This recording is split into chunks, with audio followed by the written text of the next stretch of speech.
Primero a mí me sorprendió quién fue el dueño que empezó la lata. Pero yo conozco a Don Nelson desde chiquitico y he participado con él en muchas otras cosas, como se menciona ahí en el episodio. Pero cuando me dijeron que era él, a mí me sorprendió porque yo nunca lo asocié a él con la lata. Y yo fui al episodio de la lata recordando el edificio de la lata y recordando dónde estaba y lo que era. Pero a través de la conversación con él en el episodio, no sé si se refleja así ahí, me empezó a llegar un reguero de recuerdos yo estando en la lata directamente. Disfruten este episodio y recuérdense de todos los estrellones que se dieron en los columpios de la lata. Bienvenidos a Comiendo de Oído, el podcast que te trae historias de la cultura gastronómica de Santiago. Quería conversar con usted para que nos cuente la historia de lo que fue la lata aquí en Santiago. La lata fue lo que yo recuerdo de niño. Era un sitio icónico en la esquina de la Estrella Sadalá con 27 de febrero, Antigua Central, como acostumbramos a decir aquí en Santiago. Y era un edificio, yo recuerdo, era un edificio redondo, no común. Parecía una lata de refresco y siempre de color verde. Tengo entendido que anteriormente tenía una insignia que tenía una marca de refresco específica de aquí de Santiago y no la quiero mencionar ahora mismo para que vayamos en la conversación, usted me recuente cómo vino a estar ese icono de Santiago aquí en esa parte. ¿Cómo inicia la lata? ¿De dónde surge la idea de la lata? ¿Qué fue la lata? Mira, la lata, realmente la primera lata, que fue una latita, que era alrededor de unos 2,5 metros de alto, con las proporciones exactas de una lata, comenzó en San Pedro de Macorís. El señor Yoyo Jacín, que hace unos días que no veo, por cierto, fue el que ideó el asunto de hacer una lata con una marca de refresco. Y esto inició, él propuso la idea y se hizo entonces la primera lata en San Pedro de Macorís, en un sitio que no se llamaba La Lata, pero sí tenía una lata de esa marca de refresco. Luego nos conocimos y él, ya nos conocíamos, y él entonces de lo que dijo fue: ¿y qué te parece para Santiago? Digo, bueno, hablándote regionalmente, o sea, con el orgullo regional, yo quisiera que fuera algo como más, y estoy de acuerdo totalmente. Y ahí se ideó ese edificio que tú mencionaste, redondo, que era en barras de acero, forrado de aluminio, de planchas de aluminio, y que en su interior estaba lo que fue la cocina de ese restaurante que se hizo con el nombre de La Lata, que era, como también mencionaste, un restaurante familiar de comida ligera, entiéndase, pizzas, hamburger y cosas como esa, aunque se prepararan una que otra cosa, pero básicamente era eso. Y era para la familia porque solamente se vendían como bebidas los refrescos y cervezas. ¿Y el refresco que se vendía entonces era él? El que significaba la lata, que era el 7-Up. El 7-Up. Mira, cuando yo ya vino a Santiago y le dimos forma a lo que iba a ser la lata en Santiago, yo diría que de manera entusiasta y sobre todo, bueno, muy animadamente, los ejecutivos de la marca 7-Up, el señor Manuel García Arévalo, y quien era su gerente de venta en ese momento, hicieron todo para que aquello fuera posible. Ellos fueron quienes financiaron el proyecto. Yo lo que fue arrendatario de eso. Trajimos entre aquellos los cocineros que eran también los más modernos. No existían todavía marcas internacionales de pizza que tuvieran la popularidad que tienen ahora, naturalmente. Y los pizzeros eran de los que, además de preparar la masa de la pizza, por ejemplo, tenían la característica de que abrían, y voy a hacer el gesto de que ellos abrían la masa y luego la tiraban y daban vueltas en el aire y cosa que conseguía redondear la misma masa de la pizza. Luego la ponían en una bandeja y bueno. La otra parte que le quería preguntar con relación a eso mismo que usted mencionaba de que no habían pizzas tradicionales. ¿Cuáles pizzas existían en Santiago cuando entró la pizza de la lata? Espera, la primera pizza en Santiago la fabricó el Edén. Era una pizza que no tenía las características ni la característica de las que fueron de la lata, que era muy, muy extraordinariamente parecida a las actuales marcas de pizzas que hay ahora, junto con la primera pizzería de la capital que fue realmente popular, que fue el Avestruz. ¿Dónde quedaba el Avestruz en Santo Domingo? Si mal no recuerdo, en la Lincoln o López de Vega. No, mira, no puedo recordarlo así de repente, pero sí a cualquier persona de la capital que tú le digas, ya con cierta edad, el Avestruz, no, en tal parte. Y eran pizzas, bueno, eso se mantenía lleno. Entrando en un aspecto un poquito técnico, porque me gustaría saber, cuando usted se refiere a las características de la pizza del Avestruz versus la pizza del Edén. Pues yo recuerdo de chico, la pizza del Edén era una pizza... La masa de la pizza era una pizza más fina, más crocante, parecía más galleta. Una pizza ya prehecha más galleta, que tenía la salsa de nada parte. Pero según lo que usted me dice, esta pizza era más esponjosa, la masa era más... Sí, de hecho era... sí. Y doña Benil Layena, que se caracterizó por excelentes cosas que preparaba, en el Edén innovó todo lo que tú te puedas imaginar que se podía innovar en la época. Yo recuerdo que el ice cream soda, que le llamaban así, era una de las cosas que se servía como bebida, y la pizza, que era desconocida prácticamente aquí en Santiago, llegó, a menos lo que yo recuerdo y conozco, llegó por el Edén. Eso. Luego, ya el tipo de pizza, así como el estilo de pizza de las pizzerías de ahora. Bueno, vino también los Bonarelli. Pepino Bonarelli creó la Pizzarelli, que competía y aún compite con cualquier franquicia internacional o nacional. O sea, es una excelente pizza también. Entonces, en el proceso de la lata, no teníamos en Santiago un pizzero que fuera con las características que tenía las pizzas del Avestruz, que así habían sido muy exitosas.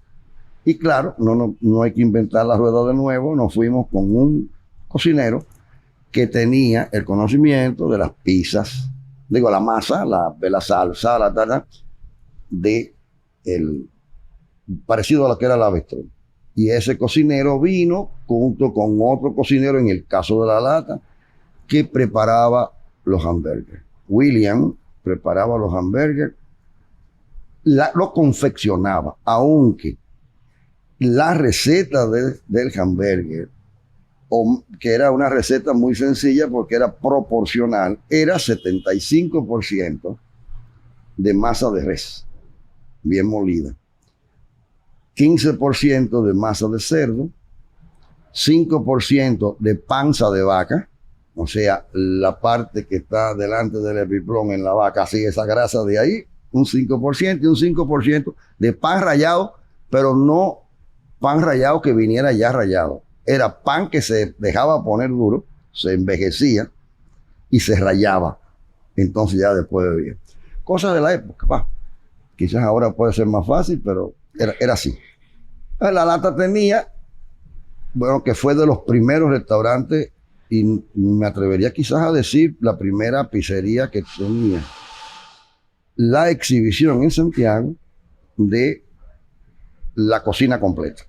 todo lo que se cocinaba en la lata estaba visto por el público desde afuera. Teníamos unos vidrios que independizaban por razones de higiene lo de afuera con lo de adentro, pero ahí se preparaba todo. Y ahí era que el pizzero hacía su show de tirar la pizza, William cociendo sus hamburgues, que era bastante gracioso haciendo sus cosas, ¿no? La plaza tenía, entonces, en adición a ese piso que era un poco hundido con relación a afuera, para que se viera desde afuera al mismo nivel la cara de uno con el otro y la tirada de la pizza y eso. Y entonces tenía de ahí arriba, entonces tenía 3 pisos más.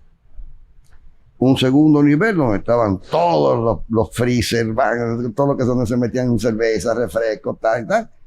En el tercer piso, ahí había otra especie de almacén donde había un baño completo. Y arriba, que no sé si esto pudiera ser interesante para lo que sea, y arriba en el cuarto piso vivía yo, que tenía un medio baño y un área donde yo tenía mi área de dormir y de estar, y junto con eso un área de escritorio y eso para trabajar la contabilidad del negocio. Tenía dentro un montacarga que le damos el nombre de ascensor, porque paraba piso por piso en la medida en que tú pinchabas un botón. Eso. Y yo sí recuerdo, y le digo que recuerdo de mi juventud porque yo estaba muy chiquito cuando inició originalmente y después se extendió, de ver eso de la pizzería del medio piso que tenía abajo para que se pudiese ver, y atrás el vidrio y la gente preparando detrás de la cocina, que eso era muy innovador en ese tiempo. Muy pocas veces se veía la cocina y se veía el proceso de cocinar y de ver esa parte ahí. ¿En qué año fue que inició? ¿En qué año fue que tuvieron la idea y que abrió la lata? Fue en el 1977. En el 77, y repito que no, el concepto también de que se viera desde afuera, de lo que se trataba era también de que el público percibiera la higiene con que se trataban los alimentos en él. Que ya eso sí tiene que ver algo con el asunto de comidas y esas cosas. En el año 77 abrimos. Y ahí tuvimos, bueno, todo el público toda la variedad de público que te puedas imaginar. Ahí incluso iban con frecuencia 2 futuros presidentes, porque iba don Antonio Guzmán Fernández, que iba con su familia, y su primer nieto, Iván, y con su segundo nieto, que era que estaba prácticamente de brazos. Recién nacido. Apenas caminaba el segundo nieto del presidente Guzmán, que era que Carlos. Entonces también venía el presidente, el que en el futuro fuera presidente, el doctor Salvador Roel Blanco. Venían ahí, se sentaba con su familia, en otras ocasiones hacía hasta una reunión, bueno, vamos a decir, no era de tipo político, sino con sus amigos políticos, se sentaban ahí, disfrutaban del ambiente de la lata. Era un ambiente de muchísimo respeto. En eso sí puedo asegurar que era un ambiente muy sano, muy Usted me comentó en un momento también que don Salvador venía a pie desde su casa, que vivía cerquitita de ahí, y venía en la misma Estrella Sadalá, que no es lo que tiene ahora, no tiene el elevado, no tiene el Hotel Gran Almirante, no tiene ninguna de esas cosas ahí, pero él venía caminando desde su casa y venía a disfrutar de lo que era la lata. Es correcto, venía a pie, venía caminando desde su casa, ahí se juntaba con, o a veces lo acompañaba cualquiera de sus amigos y compañeros políticos. Pepe Claudio Cabrera, quien fue después síndico de Santiago, en una ocasión fue síndico. Bueno, pues volviendo a la lata, ¿qué más te puedo decir? O sea, era un ambiente donde por las tardes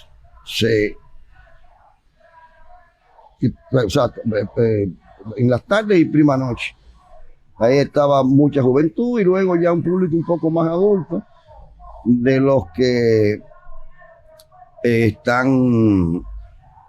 Mira, en ese entonces, luego de la lata abrió la chimenea. que estaba diagonalmente a la lata, a unos 80 metros, 100 metros, había enfrente al monumento, muy popular de la época también, los paragüitas del monumento. Ese era básicamente lo que eran la competencia de la lata en ese momento, que la oferta que tenía era más o menos parecida o se diferenciaba. Sí. La diferencia estaba posiblemente o únicamente quizás en que ellos vendían bebidas alcohólicas como ron, whisky y eso, y la lata en su primera etapa no vendía bebidas de esa naturaleza. Los paragüitas, te digo, aunque estamos hablando de la lata, pero los paragüitas del monumento tenían una popularidad enorme. Y se utilizaba tanto para pasar un rato social pura y simplemente, como para también se utilizaban los paragüitas, se utilizaban tanto para reuniones sociales de tipo, ¿no? Y además tenía como característica de que se hacían peñas literarias no formales ni de literatos sino de que se iba y se discutía y se hablaba mucho de los libros entre grupos. La lata también tenía algo de eso, pero yo recuerdo que en los paragüitas tenían como esa característica. Y se dan muchas tertulias amenas. Usted me mencionó también fuera de cámara cuando estuvimos viendo el acontecimiento que fue la inauguración de la lata. Sí. En aquel momento que vino una banda, se hizo una inauguración grande, incluso la misma persona que estaba tocando en la banda era una persona que ahora es muy reconocida. Sí. y se conoce súper bien en el ámbito musical. Sí, mira, a través ya éramos amigos, pero a través de Yo-Yo Jacín, que tocaba el bajo, además, un tipo prolífero, o sea, era muchas ideas, muy inquieto en su... hablamos con Michael Camilo, y Michael Camilo formó una banda, pero una banda. Le hicimos una tarima en una esquina, y ahí estaba 2 de las trompetas que tocaban con Rafael Solano, que eran excelentes trompetistas. Uh-huh. Michael Camilo al piano, yo con el bajo. En la batería, creo que recordar que yo estaba el que tocaba la batería de los Caballeros Montecarlo, que es, cabe decir, el único baterista que haya yo visto que leía música. Tenía esa característica. Entonces, nada, la música de moda era la de Bachman Turner, Robert Wright, y esa fue la música con que se inauguró la lata. Mire, qué interesante. Además de esa actividad, ¿se realizaron algún otro tipo de actividad en la lata?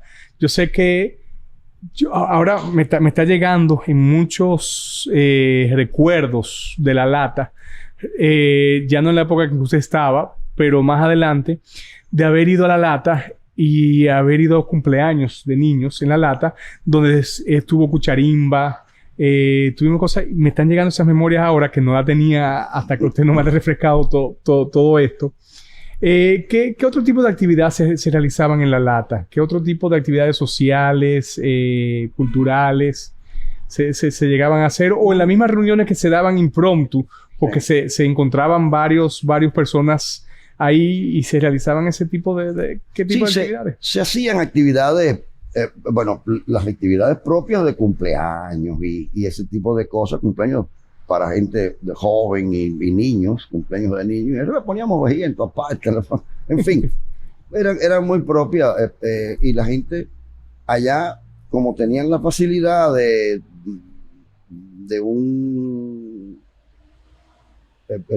tipo de comida que le gustaba prácticamente a niños y adultos, pues se celebraban cumpleaños y eso. Tuvimos Muy breve, también una actividad de post-juego de béisbol. No era lo que más nos gustaba porque eh, la lata era muy diversa y hay que estar en béisbol para tú estar en un programa de post-béisbol. Y por eso no duró tanto, pero fue en cuanto a actividades, todas las actividades propias de... Una vez se celebró una boda. Yo quisiera saber cómo anda eso por allá, porque esa fue una cosa realmente... Digo, claro, lo que se celebró ahí fue el ágape de la boda, ¿no? El ágape de la boda, no la boda en sí. Sí. Y bien, o sea, todo ese tipo de cosas se hacían en la lata. Tenía como característica también una latita pequeña iluminada que estaba en la esquina precisamente en la misma esquina de la Estrella Sadalá con 27 de febrero o Avenida Central, como tú bien dijiste, que era iluminada y daba vueltas. Daba vueltas, yo recuerdo eso. Sí, que era iluminada y era más proporcional a la lata real de 7-Up de en aquel momento. Es correcto. Que se vendía ahí. 7-Up en esa época, cuando empezó, era una marca independiente, no pertenecía a la casa grande que pertenece ahora y era totalmente independiente de aquella época. Además de los 7-Up, se vendían otro tipo de refresco, vendían otro tipo de bebidas no alcohólicas. Sí, mira, el 7-Up en ese entonces, que lo manejaban don Manuel García Arévalo, hijo de don Manuel García Costa, que era quien tenía en el inicio la responsabilidad de la empresa. Y fabricaban aquí. Tenían, fíjate que el 7-Up tiene la característica de ser un refresco transparente. O sea, y por tanto, el cuidado que aquella gente tenía con que no hubiera la más mínima partícula que pudiera haber, que pudiera afectar la bebida en cuanto a su presentación, en cuanto a su... Y eso fue exitoso, bueno, siempre. Entonces, Embotelladora Dominicana, que era como se llamaba la empresa, o se llama la empresa, estaba con los García Costa, García Arévalo, y claro, Pepsi-Cola eran los de Alexandro, que eran Guido de Alexandro y familia, y la Coca-Cola, que sabemos que hasta hace poco tiempo era...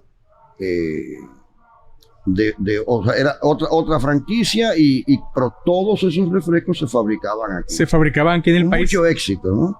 Claro, el mayor cuidado lo tenía que tener 7-Up porque al ser un refresco claro, tan claro, o sea... O sea, que no importaban los refrescos, sino se fabricaban aquí y embotellaban aquí directamente. Eso es correcto. Eran de fabricación directa. Mire qué interesante saber ese dato, que ya en esa época ya se estaba fabricando aquí esos productos que básicamente empiezan como importación, pero ya se fabricaban directamente en el país. Sí, excepto de ellos estaba, que era muy localizado y muy puntual, los refrescos que fabricaba, que eran los Rock Cola, creo que era casi, que era aquí en Moca. En Moca, el grupo Rojas. La familia Rojas era la que fabricaba ahí, que tenían los Mirindas. Es correcto. ¿Cómo era que se llamaba? Había uno, creo que era Coco Loco, sí, que tenían... Algo de coco, sí. Y tenían, y vuelvo, repito, el Mirinda. Había otro cola, que no me acuerdo cómo era el nombre. Red Rock Cola. Y esa parte, y se hacían... Sí, y tenían un mercado prácticamente cautivo en la región donde ellos operaban. Que de hecho, cuando, por razones de expansión del mercado y todas las cosas, a ellos le compraron la empresa más, diría yo, que por la distribución. Ya metiéndome en un tema que yo no debo manejar, pero creo que más por la distribución y ese mercado bastante cautivo que tenía. ¿Sí? Y volviendo a la lata y viendo la oferta gastronómica que tenía, usted dice que empezaron siempre con pizzas y con hamburguesas. ¿Tenían alguna otra oferta aparte de esas? Sí, sí. Habían otros platos, pero no eran los más frecuentes. ¿Y se recuerda cuáles eran esos platos que se ofrecía? Sí, habían unos fileticos de cerdo, o sea, platos que eran realmente sencillos. No era una cosa de la comida gourmet porque la lata no fue bueno, los gourmet de la lata eran las pizzas que fueron escandalosamente demandadas y los hamburgues que fueron también, porque eran un poquito distinto a lo que había como hamburgues en Santiago. Esa combinación de las proporciones y eso, el pan rallado hacía que tuviera la carne un poco más suelta, la panza hacía que tuviese, ¿cómo se llama? Más jugosa. Más jugoso, sí. Andaba por ahí, andaban los tiros. En esa parte. Además, usted menciona en ese momento que la lata vino después del Edén, que estaban los paragüitas del monumento. ¿Qué otra oferta gastronómica existía junto a la lata cuando ustedes empezaron? De sus características eran básicamente eso. O sea, la chimenea, los paragüitas del monumento. Habían unos carritos en el monumento que eran bastante demandados también, pero no tenían la característica de un restaurante para gente joven, así con asientos y tal. Y en Santiago, bueno, claro, existían los restaurantes como el Pez Dorado, que estaba desde 1965, 66 más bien, y otros restaurantes, el Antilla, el bar-restaurante Londres, o sea, habían restaurantes. El mini restaurante. Sí. El mini tenía características, yo diría que un poquito más nocturnas que porque el mini, mira, había una discoteca en Santiago que era el Picnic. El Picnic fue la discoteca de los santiagueros, vamos a decir. ¿Y qué pasa? Que todavía llegábamos a decir en un momento que lo mejor que tenía el Picnic era el mini, porque todos salíamos del Picnic a comer algo al mini restaurante. Ahí el tipo de comida del mini restaurante eran entre una sopa de nervios, chivo guisado, mondongo y tal. Pero aquello todo delicioso, pero con esas características, como de un tipo de comida de sustento. Antes de acostarnos, vamos a dar un buen sustento, sí, para que no nos dé resaca fuerte al otro día. Vamos a comer. O sea, entonces ahí a alguien se le ocurrió, no sé a quién se le ocurrió decir, que de las cosas mejores que tenía el Picnic era el mini. Que bajábamos de ahí casi siempre a comer algo ahí. Bien. Y viendo la lata, ¿cuándo sale usted de la lata y cómo continúa la lata? Mira, como dije antes, la lata no vendía, no servía bebidas más espirituosas, ¿no? Pero ya yo salí de la lata a finales del 78, muy a finales del 78, y sí tenía entonces, pasó un tiempo inactivo, y lo voy a decir trayendo a la memoria, con temor a equivocarme, Jacobito de Lara, de La Vega, fue quien rentó la lata nuevamente.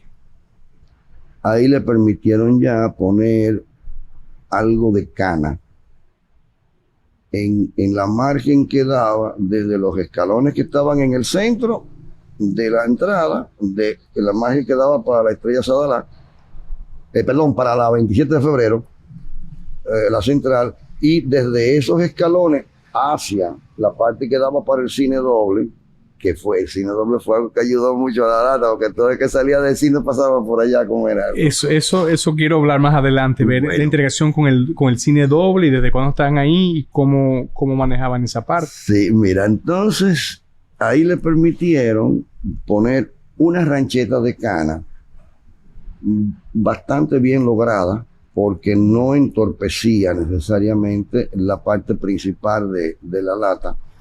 Y entonces, y le permitieron también vender ya en el nuevo contrato bebidas un poco más espirituosas. Y ahí fue, que iba a hablar de eso antes, cuando hablaba de los paragüitas, ahí fue donde la lata cogió las posibilidades de que personas vinieran a hacer su happy hour en la lata. Porque cuando había que decidir, cuando había que decidir entre una cosa y la otra, ¿qué teníamos? Bueno, o comemos pizza y tomamos cerveza y refresco, o nos vamos a otro sitio. Ya cuando en ese momento las cosas, bueno, pues pasaron de ahí, entonces sí tomó ya la característica que tenía la chimenea, la que tenía los paragüitas y amplió su espectro de clientes y sin perder, y eso lo puedo asegurar porque como ellos tenían la marca comprometida, la gente de Embotelladora Dominicana fueron muy, muy celosas con lo que ocurría en la lata, porque era la lata de 7-Up. Era su imagen. Y eso nunca se perdió de vista, ni en el tiempo mío, ni en el tiempo después. Eso se mantuvo y eran, te repito, esas personas a quien hay que sacarle su, como dices tú, comiendo de oído. Comiendo de oído. Pues hay que sacarle su comida aparte, porque ellos fueron celosos de que eso en Santiago estuviera, además de que era su imagen, la representación de su marca, pero que son gente que andan por derecho. O sea, andan por lo derecho y mantuvieron aquello así. Por lo tanto, que aunque comenzaron a venderse bebidas un poco espirituosas y tal, se mantuvo el ambiente familiar de la lata. Sí. Usted mencionó, así mismo, montándome en el aspecto del ambiente familiar, usted mencionó el cine doble que estaba ahí al lado de la lata. Uh-huh. Cuando usted empezó, el cine doble ya existía. ¿O abrieron concomitantemente? Sí, fue muy cercano una cosa de la otra.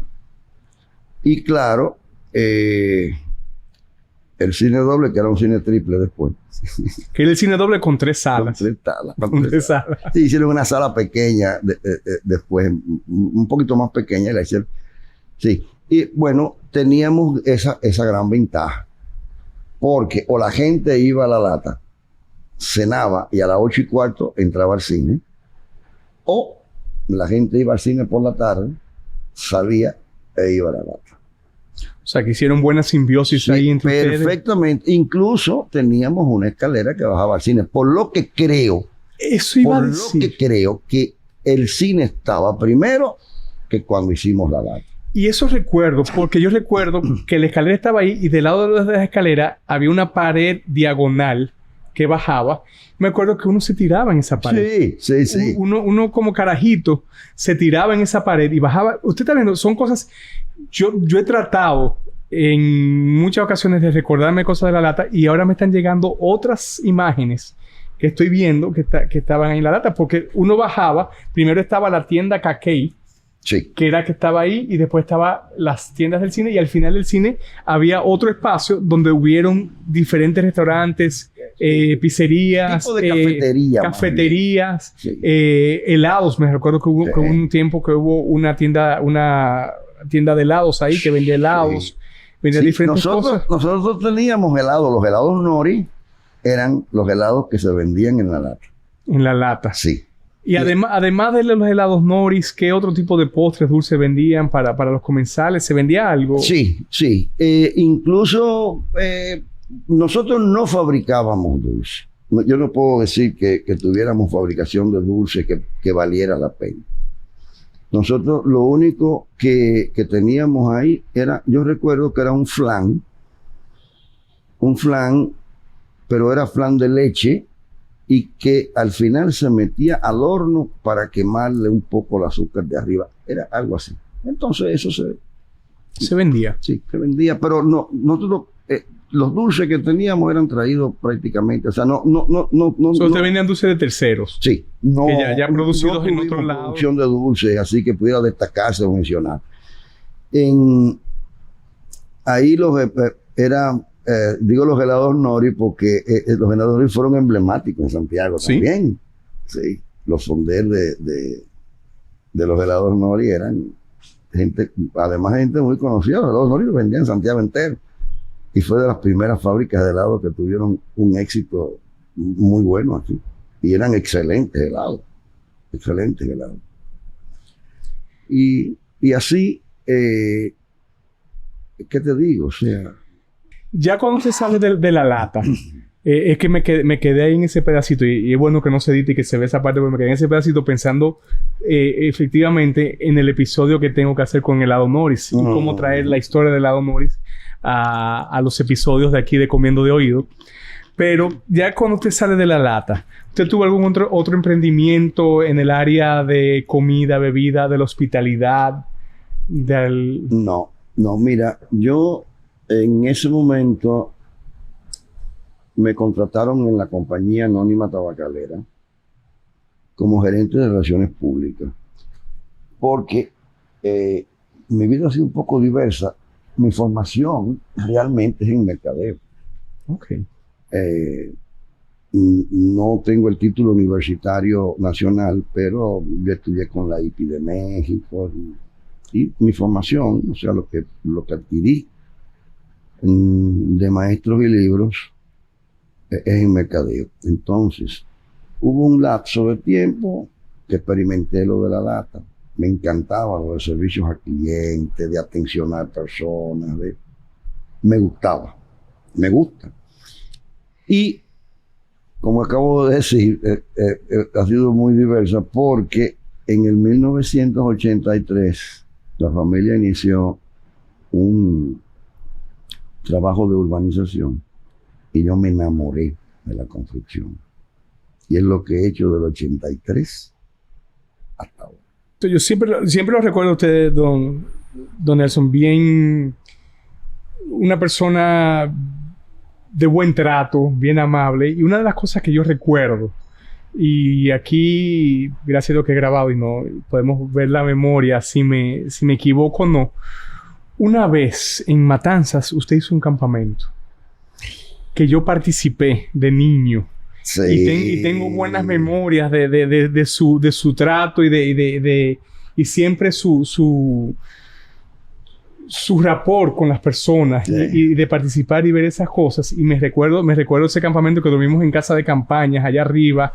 En Matanzas se veía y Matanzas no está tan alto, pero en esa parte se ve hacia abajo. No se ve el monumento. Se ve hacia abajo, se ve el monumento, se veía toda la ciudad, se veía toda esa parte. La casita que yo tenía allá, esa casa, quizás tú la recuerdas, era una galería en L, al fresco, y lo que yo le pedí al momento de construirla era que la punta apuntara para el monumento. La punta en el vértice de ahí de la galería, que apuntara para el monumento. Entonces el campamento, que se llama Campamento El Búho, como tú podrás ver, yo tengo mi colección de búhos. El Campamento El Búho, ahí reuníamos, bueno, a los hijos nuestros, todos los sobrinos, los que eran sanguíneos y por afecto, que es por lo que tú participaste en eso, sí, porque tenían, bueno, Freddy, tu papá, y Frida son gente muy nuestra de la vida entera. Rolando, su hermano, todo. Entonces, ese campamento, lo que hacíamos es que poníamos tiendas de campañas afuera. Dejábamos la casa abierta, poníamos cierta seguridad y hacíamos cuantas cosas. Alfredo Montes, mi primo, era uno de los encargados de la parte de diversión para los muchachos. Que ahí habían desde guerras de vejigas llenas de agua, que eran unas guerras que dos bandos de los muchachos, chiquitos y grandes, ¿verdad? Fue divertido, lo hicimos 3 veces. Y en estos días, cuando la pandemia, o hace un tiempo, cuando la pandemia, saqué el álbum, le tomé fotos a las fotos del álbum y se las mandé a todos los que participaban, que mira que quizás no te incluí. Digo, a todos los que recordé. Lo que te recordó, pues sería bueno compartir para poder ver en esta parte. Yo te lo voy a hacer llegar todas las fotos ahí. Por favor, yo me recuerdo de eso, me recuerdo de haber participado en uno de esos campamentos y fue una experiencia muy grata y muy divertida en ese momento. Ya casi terminando nuestra conversación, y que usted menciona a tío Rolando, una persona que yo sé que era muy querida por usted y muy querida por mí, y que recientemente tuvimos contactos en esos encuentros que usted tenía con mi tío. Sí. Y le pregunto, porque sé que ustedes se reunían en diferentes sitios cada vez y tenían tertulias, tenían esas peñas que hacían, tenían esa parte, y es viendo a ver cómo ha transicionado desde aquella época que usted abrió La Lata y aquella oferta culinaria que existía en ese momento, cómo usted ha visto que ha evolucionado dentro de Santiago hasta llegar a donde estamos ahora, la oferta culinaria, la cultura culinaria de Santiago. Porque en aquella época habían muchos sitios esporádicos, ahora hay muchos sitios uno al lado del otro. Había muchas ofertas muy peculiares, otras ofertas más tradicionales. ¿Cómo usted ha visto esa evolución de la cultura culinaria en Santiago desde esa época hasta ahora? Sí, mira, voy a comenzar por el asunto de tu tío, que era de los habitués a reunirse. Éramos Alfredo Montes, Rolando Villamil, Rafael Emilio Yunen y yo. Nos veíamos con una frecuencia extraordinaria ahí en La Lata. Y ahí, disfrutábamos de todo eso. Pero pasando a la parte de la oferta culinaria, como todo, o sea, el progreso... No, pero usted puede abundar se reunían primero en La Lata, pero recientemente se reunían en otro sitio. ¿Cómo iba evolucionando a medida de los años? ¿Dónde se iban reuniendo y cómo iba creciendo esa oferta? La proliferación de los restaurantes formales, para decirlo de alguna manera, ha sido una evolución. Yo diría que en los últimos 20 años es que más ha habido esa proliferación en cuanto a los restaurantes formales. ¿Por qué? Porque aquí restaurantes formales eran el Pez Dorado, con una calidad extraordinaria. Luego, como mencioné, el bar restaurante Londres, el restaurante Antillas, que era mucho más antiguo que todos. Y así por el estilo. Pero ahora tú te encuentras ofertas como, por ejemplo, la de Saga, que son ofertas extraordinarias de lo que es la comida formal, la receta preparada, que se tiene que preparar cada vez que se va a servir. En ese tipo de restaurantes ha habido una... Pedro, que fue donde nos vimos la última vez, Pedro tiene características similares. O sea, lo que Pedro te sirve en el restaurante es algo que se prepara en ese momento para servirlo. Luego, en cosas como con cierta prefabricación, ¿no? Hay una cantidad en donde entra la comida china, que el Pez Dorado tenía el mix de comida francesa, italiana y china. No predominaba ninguna sobre la otra, a menos a mi conocimiento, no predominaba una sobre la otra. La calidad de cada uno de esos renglones era excelente. Ahora bien, tú tienes ahora comida china, que ha proliferado extraordinariamente la comida china en sitios como ahí frente a la entrada de lo que es el Parque Central. Y junto con esa hay una enorme cantidad. Hay otros tipos de comida, así con cierta prefabricación, en donde la oferta es tan amplia que tú no la puedes cubrir aunque te dediques. No, o sea, no. Santiago en términos de consumo de comida en sitios, yo creo que no hay que porque tiene toda la oferta. Te repito, Saga, que se llama Sabores Gastronómicos. El nombre de Saga es por eso, Sabores Gastronómicos. Eso es una cocina del carajo. para decirlo así. Sí, y como esa oferta aparecen otras que son muy, muy buenas, muy buenas. Pues don Nelson, yo le agradezco mucho su tiempo en el día de hoy y estoy encantado por todas las historias que nos ha brindado y toda la sabiduría y todo ese conocimiento y todo ese conocer que usted tiene de lo que fue la lata y lo que nos pudo aportar para darnos una idea de lo que era la cultura gastronómica en ese momento y cómo ha evolucionado en lo que ha llegado hasta ahora. Yo estoy igualmente agradecido porque ustedes me han retrotraído a un escenario que para mí recordarlo es muy, muy, muy grato. Además, me activa los chips del cerebro porque me pone a recordar cosas, ¿sí? A recordar. Sí, cómo no, te lo agradezco. Pues se lo agradezco mucho.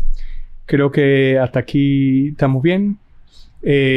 Hasta aquí hemos llegado hoy con el señor Nelson García, que nos ha brindado una gama interesantísima de historias para conocer más de la cultura gastronómica de Santiago. Muchas gracias.